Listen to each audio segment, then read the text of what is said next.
Okay, good evening Kenya and the world at large. Today I want to address some issues that are so pressing to me as an individual and as a Kenyan. One of the things that I want to talk about today is the rally that took place in Kisumu, which was highly anticipated. But then those who are complaining that they never wanted this rally, I don't know what they've gone back to tell whoever sent them, and I believe that is President Ruto, who never wanted the rally to take place.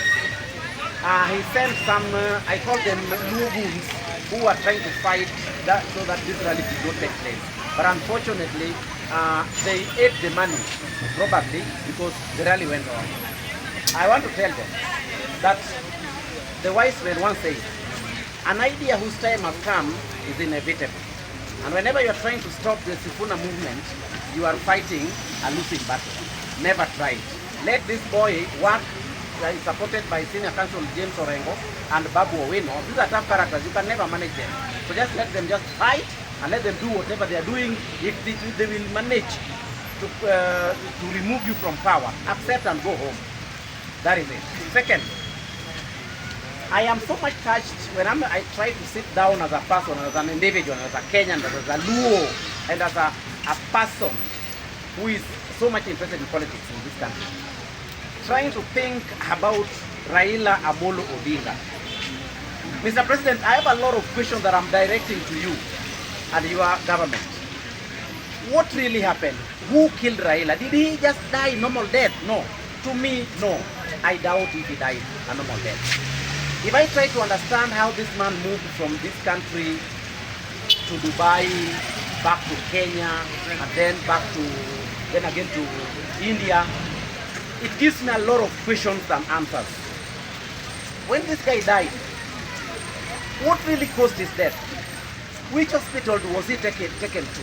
And as I know, with the little knowledge that I have about Raila's political and international relationships, Raila is was a very good friend of Indian Prime Minister.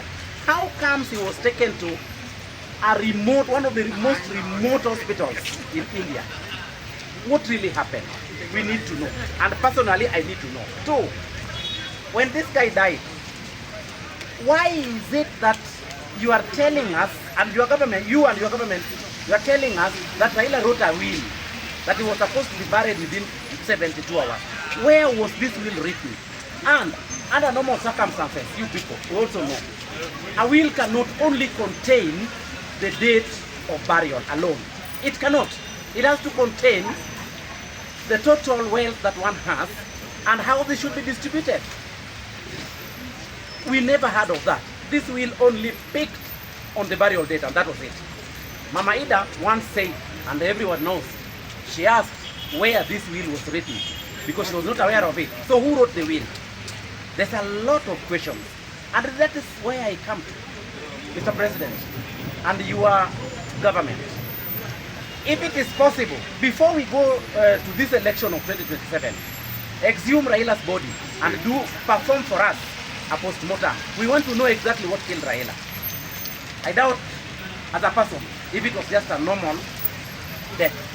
Exhume his body and perform for us a post-mortem. We want to know why did, hata kama mtu amegongwa tu na gari kwa barabara, if someone has an accident and dies, this person has to be, there's a post-mortem that has to be done. Why not Raila Amolo Odinga? This question is nagging me, and it shall nag me until I die. But I need answers. Coming to the current political situation in the country. Repeat that will. What will? Yeah, the will. This will, before I go to the political situation, this will, we need to really know. And I want to ask Paul Mwangi, the well-known lawyer for Raila Amolo Odinga, if he is aware of this will, and what is the content of that will, because I believe it has not been destroyed. We really need to know the contents of this will. A will cannot only contain burial dates alone. It has to contain other parts like total wealth one has, because Raila was a multi-billionaire. We were not told how much he was earning, how much he owned, And whom did he refer to as his immediate successor in terms of his wealth? The will only talked about burial date. There is a lot of questions about this will than answers. Personally, I need to know, and the other Kenyans, the silent majority, also needs to know. So, Mr. President and the government at large, can you kindly come out strongly and help us to know what really killed this man? And why was the postmortem not done? And why was the will only containing burial date of 72 hours?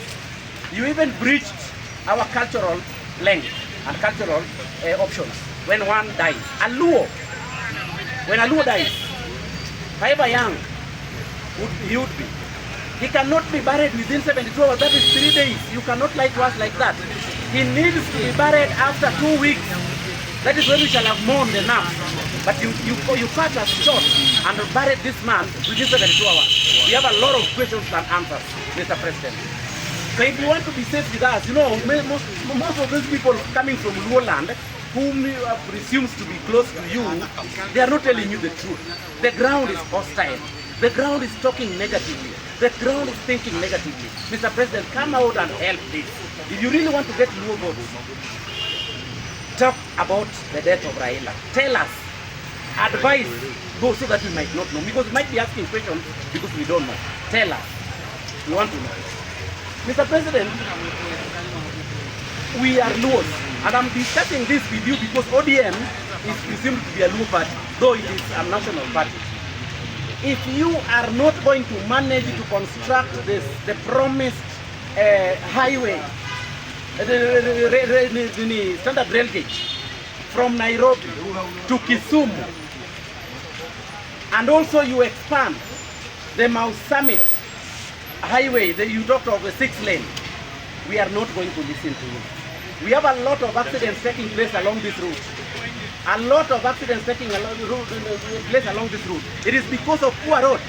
Would you kindly come out strong? Don't just promise. Help us so that we can have a better road. The little that you have done in Nyanza we can see. But think about these highways. Think about reducing high cost of transport by constructing this, completing this SGR that you promised us. I'm now coming back to the political situation in the country.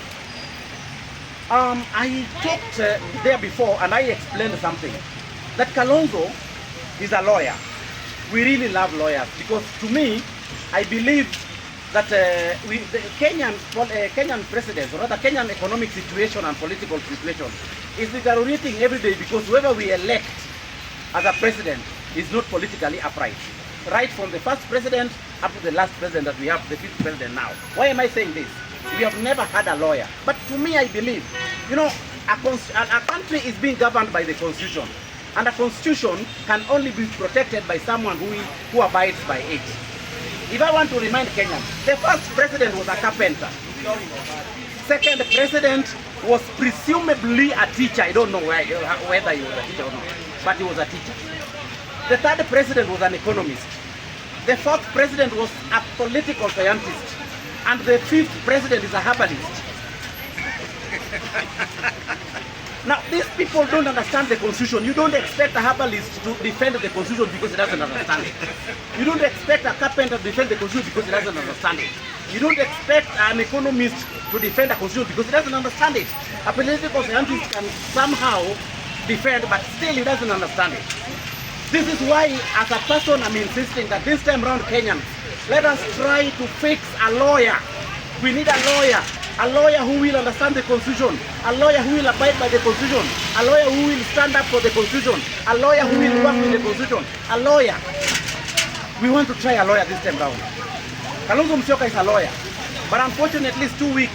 I don't know how many cases he has ever won in this country. I don't know, I've never had. We talk of Eugene Wamalwa. I don't know whether he has even taken even a single, hata kama ni kesi ya kuiba kuku, sijui kama amewahi kuchukua Eugene Wamalwa, though he's a lawyer. Matiang'i is an administrator and I'm told he's an IT man.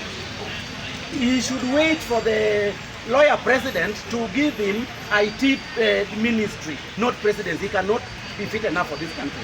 Because Matiang'i is strict, is good, but he's too hypocritical.